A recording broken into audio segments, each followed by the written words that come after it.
All right, I'm at a house today where they have had a plumbing issue. The plumber's been here, he's made all the repairs, and it is a perfect example because it has three different components. It has PVC, it has cast iron, and it has clay piping. So those are things that I talk about in my class when I teach about drainage systems, and this is ideal. So there's an old piece of clay piping here, and we can see right here, there's the clay piping there, and it's connected to the PVC. PVC is new, and the plumber opted to dig this section out here to replace as much of the clay as he deemed necessary. You can see the clay is actually in good shape. It's super thick, it's big heavy duty stuff. It goes from here all the way out to the alley out there somewhere, and it dumps into the main city. That stuff can last a long time, especially if the dirt doesn't move around. If the dirt is pretty solid and the clay's not moving. Clay is brittle, obviously, and it shifts around, or when it shifts around, it breaks. So if the dirt is super stable, this stuff can last a really long time because there's not much to erode it away. Now, the big problem at this property, as you can see, something that didn't fare so well, is that cast iron there. That cast iron and this bit of PVC right here, that is part of the old clean out, and that was the cast iron collapsed, and it created this whole mess here. And the tenant that's living here complained that the sewage was backing up. So let's go look at that over there. Got my boots on today, they're already muddy. It's been raining like crazy, but this is that section there, and cast iron usually has a 50-year life cycle.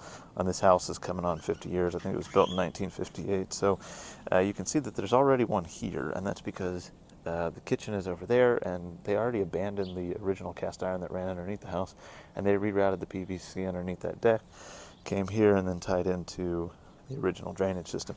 Down in this hole is the cast iron down here. Let me get my little light. So underneath the house, oops, sorry about the mic. Underneath the house, you can see cast iron back there. So the plumber dug essentially just what he had to dig to get to a clean piece of PVC, or a clean piece of cast iron. So the cast iron's under there.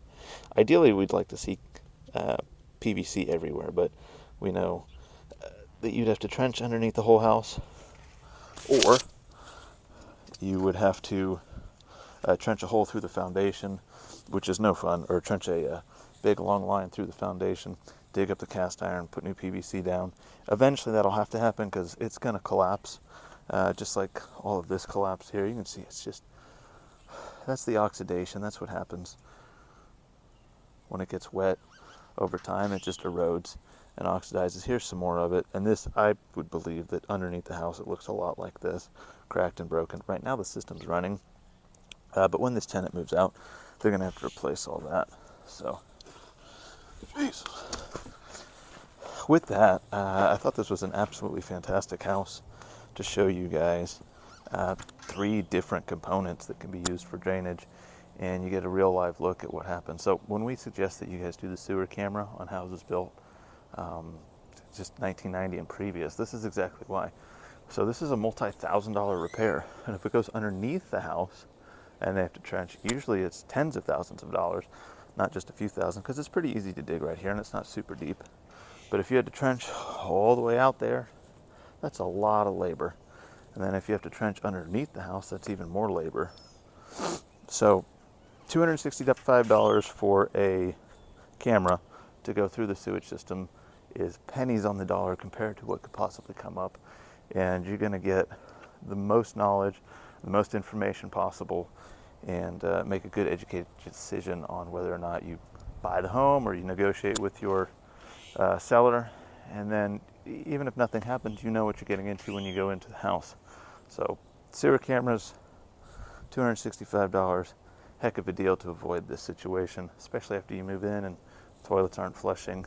What a pain in the butt that can be. So I wanted to bring you guys along and just a little bit of education on this one. If you have questions, put them down in the description. I'll get to them, or the comment box. I'll get to them just as soon as I can.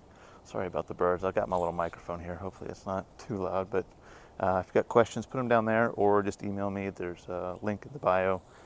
You can email me directly. So thanks, guys.